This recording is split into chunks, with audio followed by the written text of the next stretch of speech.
I just don't think there's any real country music left. Record labels or the radio stations won't play real country music anymore. And it's sad because there's a lot of fans out there. Oh, party, I'm loving. For over a decade, Alan Jackson stood under the spotlight like nothing was wrong. But the truth was already slipping through the cracks. It was in the way he moved, the quiet, almost unnoticeable changes on stage. Easy to dismiss in the moment, impossible to ignore in hindsight. The voice, still flawless, but everything else was slowly, silently changing. What fans didn't know, what he made sure no one fully understood, was that this wasn't sudden. It had been building for years, over a decade of quiet battles, hidden in plain sight. Because while the music never faltered, his body was quietly fighting a battle no one fully understood. So what was he hiding for over a decade? And how does his revelation at 67 completely reshape the legacy we thought we knew? This isn't just a story about fame. It's about silence, strength, and a truth that was never meant to stay buried. In September 2011, at just 53, Alan Jackson received a diagnosis that would change everything: Charcot-Marie-Tooth disease, a condition he would keep private for years, even as millions watched him perform, never realizing what he was enduring behind the scenes. For 3 decades, he owned the stage. 25 #1 hits, arenas packed wall to wall, a career that never fledged. Then came the verdict, a disease already written into his bloodline. His father, his grandmother, his sister was now his to carry. Charcot-Marie-Tooth disease, a name pulled from the 19th century, but a future he couldn't escape. It's a hereditary nerve disorder that slowly shuts the body down from the outside in, weakening muscles, stealing sensation, wrecking balance, until even standing still becomes a battle. There's no cure, no reversal, only progression. And for a man whose identity was built on standing tall under the lights, commanding every note, every moment, it meant everything was about to change. Silently, irreversibly. For 10 years, he told no one. From 2011 to 2021, Alan Jackson kept performing, hit after hit, show after show, while beneath the spotlight, his own nervous system was quietly unraveling. He played every show, even when the wobble in his step became impossible to ignore, even when fans started whispering that something about the way he moved was different. He stayed on stage.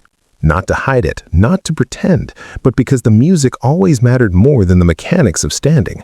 How he stood, how he moved, how much it hurt.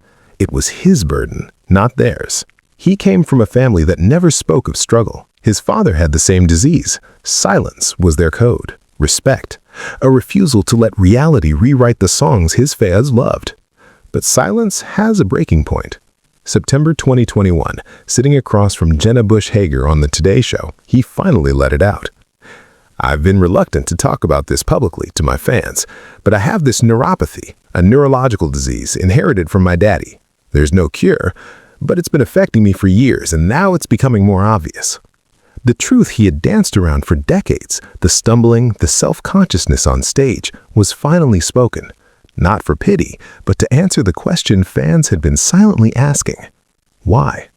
He was 62. 10 years he had carried the secret alone. When he finally said it aloud, it almost sounded casual. "I got it from my daddy, and it's getting more obvious." Just a few words, but they hit like a stone dropped into the quiet heart of country music. 10 years of performing, smiling, strumming, singing, while living with something the audience could never see, but that every step, every note, every stage revealed to him.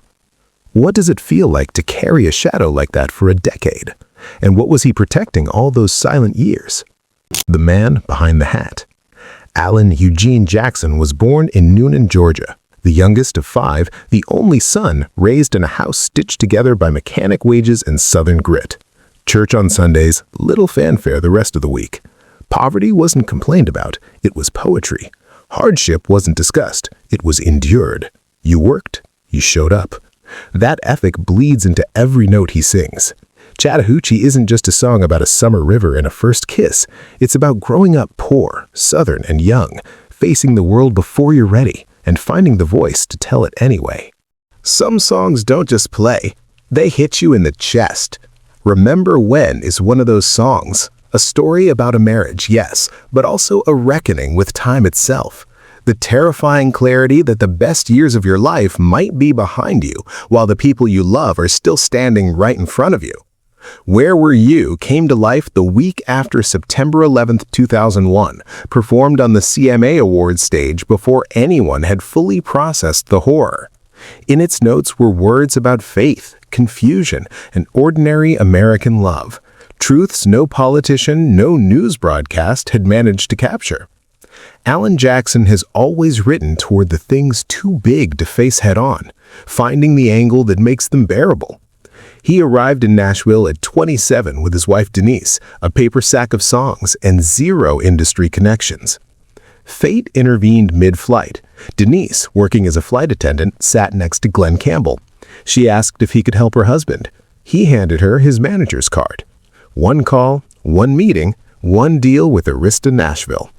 By late 1989, his debut single was out. By early 1990, he had his first of 26 #1 hits. 2 decades of platinum albums, arena tours, CMA Entertainer of the Year awards, and a Country Music Hall of Fame induction in 2017 followed. Along the way, he joined the ranks of only 3 other country artists ever to reach that pinnacle.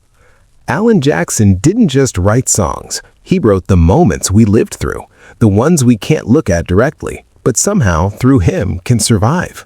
It didn't start on a stage. It started at 30,000 feet, with a woman quietly telling a stranger about her husband, because her husband would never say it himself. That husband was Alan Jackson.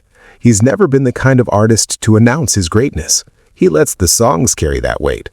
The songs have always said what he wouldn't, revealing pieces of him he kept tucked away. Even the disease he inherited from his father fits that pattern. Quiet, unspoken, carried without complaint. His father, Eugene Jackson, lived the same way, working, raising 5 kids, running a mechanics shop, never turning struggle into spectacle. The condition was passed down, so was the silence. But long before the diagnosis, before the stages and the spotlight, there was something else he almost lost. His marriage. And that story, the one that nearly broke everything, is the key to understanding why he's still standing. He met Denise when he was 17 and she was 16. High school, lunchtime, simple. They drove around in a 1955 Thunderbird he'd spent a year rebuilding with his dad. It wasn't flashy, it was theirs. They got married in December 1979. He was 21, she was 20. And at the ceremony, he didn't give a speech. He sang. Because even then, the only way Alan Jackson ever knew how to say the most important things was through a song. 18 years. That's how long they made it look effortless.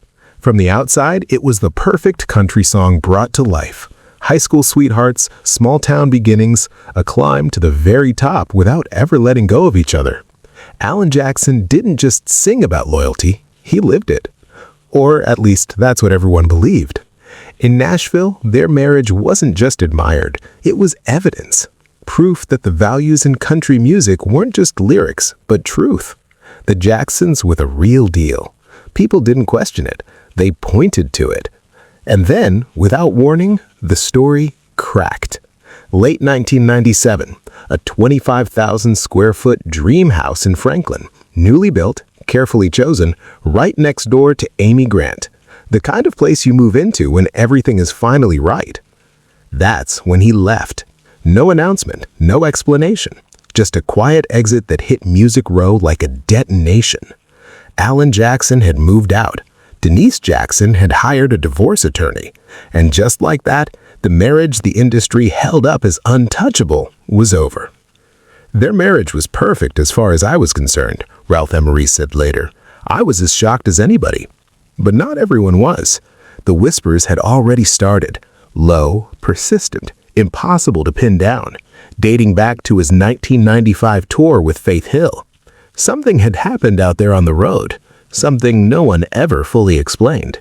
And whatever it was, it didn't stay on that tour bus. Denise realized something no one outside their home could see. The story she thought she was living wasn't the story her husband had been living at all. From the outside, their marriage gleamed, perfect, enviable, untouchable. Inside, it was quietly falling apart. She had been clutching a love that Alan had been unraveling on the road, stitch by invisible stitch, until finally it tore. In her 2007 book, which shot to #1 on the New York Times bestseller list, she recalls driving her daughters home from dance practice and breaking down completely. And in that raw, unguarded moment, she found something she hadn't expected: peace. Denise turned to her faith. She chose forgiveness, not because it was owed, but because bitterness would cost her far more than it would cost him. They went to counseling. Alan came home. 4 months of separation had almost broken them. "The greatest blessings in my life have come out of my worst shattering," Denise would tell anyone who asked. "His betrayal, our separation, it pushed me into a passionate love for God and somehow led us to the marriage we always wanted but didn't know how to have." Out of that fragile reconciliation came, remember when, Alan's ode to their journey. The lean years, the children, the slow passing of time, the looking back. The video shows Alan and Denise dancing through decades of life together, a perfect image of love and nostalgia. Every fan watching believed they understood the story. No one knew how close that dance had come to never happening at all. And just when it seemed they had survived the unthinkable, fate tested them again. In 2010, on a trip to Florida to celebrate their anniversary, Denise was diagnosed with colorectal cancer. The news struck without warning. 2 months of relentless radiation and chemotherapy followed. Through every moment, Alan stayed, steadfast, unwavering, a man determined that this chapter 2 would be faced together. 2010 hit like a reckoning. He later said it was the first time he truly understood what "for better or worse" meant, because he had been the worst, and now it was his turn to show up. She emerged cancer-free. They stood together again, not out of duty, not because vows demanded it, but because they had chosen each other deliberately every single day, no matter the chaos life delivered. Then came 2011. Alan got his own diagnosis, and just like that, the question that had always lingered in whispers became deafening. Could this marriage survive one more storm? The diagnosis came a year after Denise's cancer. The man who had stayed for her was now alone. There was no cure, only the relentless ticking of a disease that would never pause. On stage, the world saw a career still in full swing, but no one saw the man behind the hat, carrying it all at once. Alan Jackson didn't slow down. He toured harder than men half his age, nights stacked on nights, cities blurring into highways, crowds cheering while his muscles betrayed him and his balance faltered. To the audience, he was at the peak of his powers, tall, steady, voice flawless, every note and lyric a masterclass in craft and feeling. But backstage, the truth was different. Every performance was a battle. Every step onto the stage was a choice. Every song, a triumph over a body that refused to obey. The magic they saw was real, but so was the cost, and Alan Jackson never let anyone glimpse it. The audience never saw it. The careful choreography behind every step, every grip on the microphone, every set list adjusted to the quirks of the stage. To them, he was just Alan Jackson, steady and effortless. But in the wings, where she had been watching since 1979, the truth was clear. The stumbling came slowly, almost imperceptibly, like a shadow creeping across a stage lit too brightly to notice. CMT's toll on a body doesn't announce itself, it whispers and steals. The nerves that carry signals from brain to limb weaken. Muscles once loyal and precise betray him. Balance, fine motor control, everything painstakingly built over a lifetime begins to slip away. His feet, legs, eventually even his hands, none could be trusted. The stage, once a sanctuary where he became most himself, turned into a maze. Every step required thought. Every movement was a calculation. In May 2024, he sat down and looked into the camera. No lights, no audience, no songs to hide behind. For the first time, he spoke plainly to the fans he had carried with him for decades. "Most of my fans know I have a degenerative health condition from my daddy. It's affecting my legs, my arms, my mobility, and it's getting worse. I have a hard time on stage. I just want to think about maybe calling it quits before I can't do the job like I want to. The man who had lived for the stage was thinking about leaving it behind while the world still saw him as untouchable. Alan Jackson at 65. Country Music Hall of Fame, Lifetime Achievement, 26 #1 hits, 40 years of fans. And now, the announcement that stopped hearts everywhere. He wasn't stepping back because he wanted to. He was stepping back because the disease was winning. He wanted to leave on his own terms before it took that choice from him entirely. He called it the Last Call, One More for the Road tour. It began in 2022, stretched through extra dates, and would end May 17, 2025, in Milwaukee. Every ticket carried $1 to the CMT Research Foundation, turning each seat into a tiny act of hope for the 2.6 million people worldwide living with the same condition. Of course, it sold out. Every city, every night, fans weren't just attending a concert, they were witnessing a life in motion, standing with a man finishing something monumental, honoring the work of a lifetime with voices raised in unison. The set lists were a masterclass. Deep cuts, greatest hits, the songs that shaped 2 decades of American country music. And every night, in every city, the crowd understood what they were witnessing.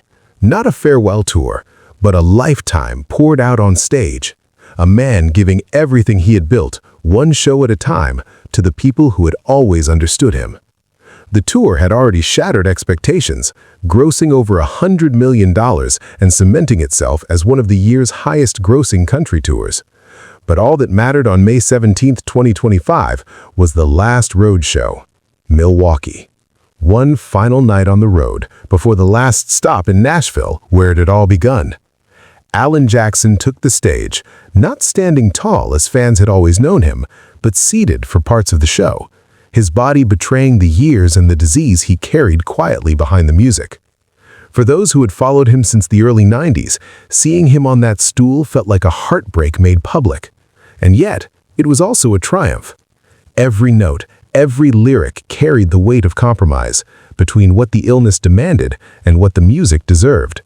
He made it look effortless, as if the stool had always been part of the performance. And when the last chord faded, he stood and looked at the sold-out crowd, his voice steady, a mixture of gratitude and inevitability in his words. "Y'all may have heard, I'm kinda winding down." It wasn't just an announcement, it was Alan Jackson, the man, the legend, refusing to surrender, choosing to leave on his terms, letting the music speak louder than the silence that followed. "This is it, my last road show." The words hit the arena like a spark, and the crowd responded in that rare, almost sacred way, neither cheering nor crying, but somewhere hauntingly in between. He spoke with quiet certainty. "I'm so blessed. Thank you all for supporting my music. I'm living the American dream. It's been a long, sweet ride." 40 years ago this September, a man drove to Nashville with a paper sack full of songs. 40 years later, he had turned those songs into the soundtrack of a generation. And now, he was ending the road portion of it, standing under the harsh glare of stage lights in Milwaukee. He was slightly unsteady on his feet, yet every word cut through the room with absolute clarity. The crowd poured everything they had into him.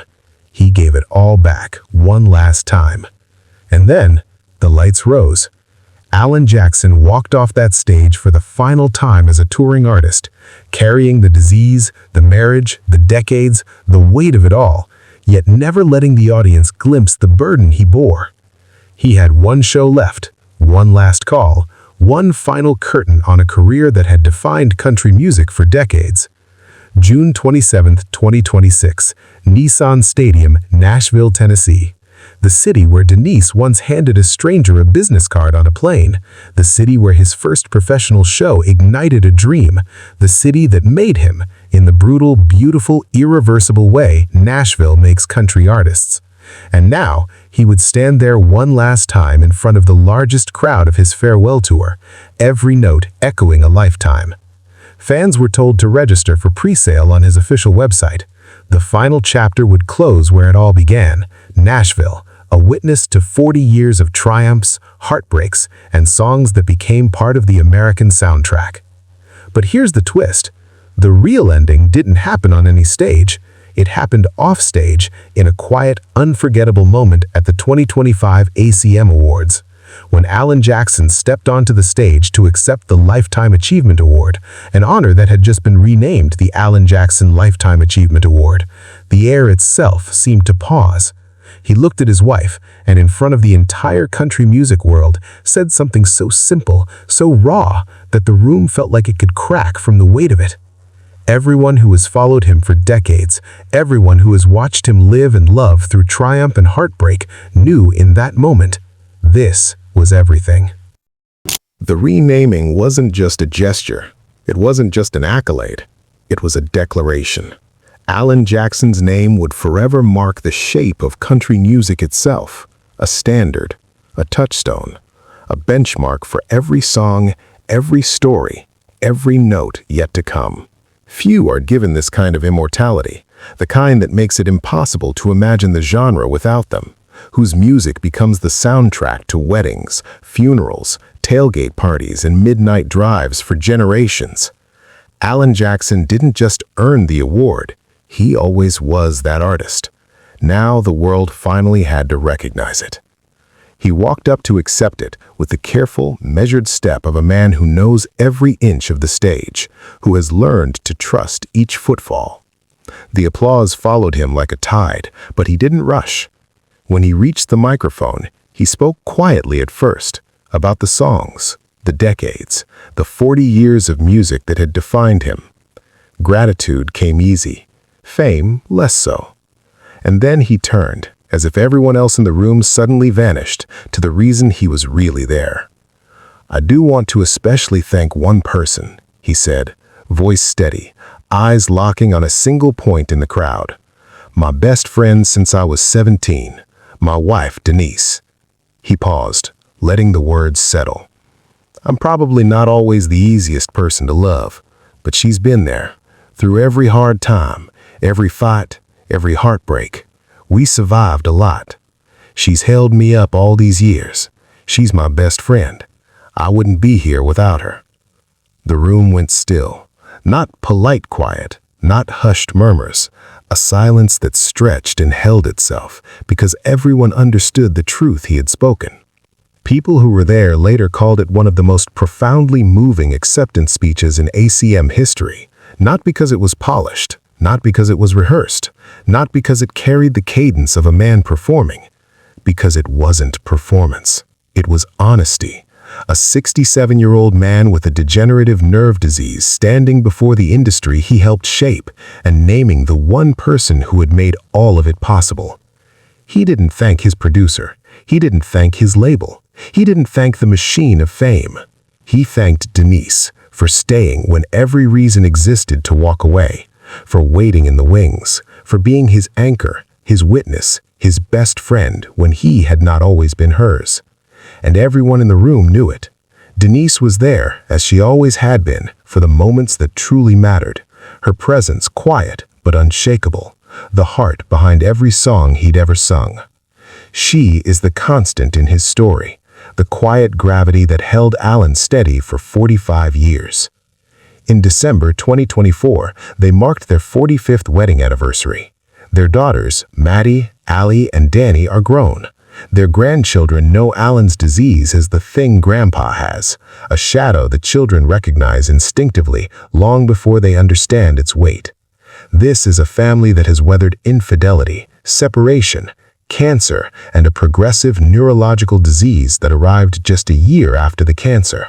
And now, as Alan steps off the stage for the final time, they stand together, scarred but unbroken, still choosing each other, still the same two teenagers who met at Noonan High School, neither knowing what the future would demand of them.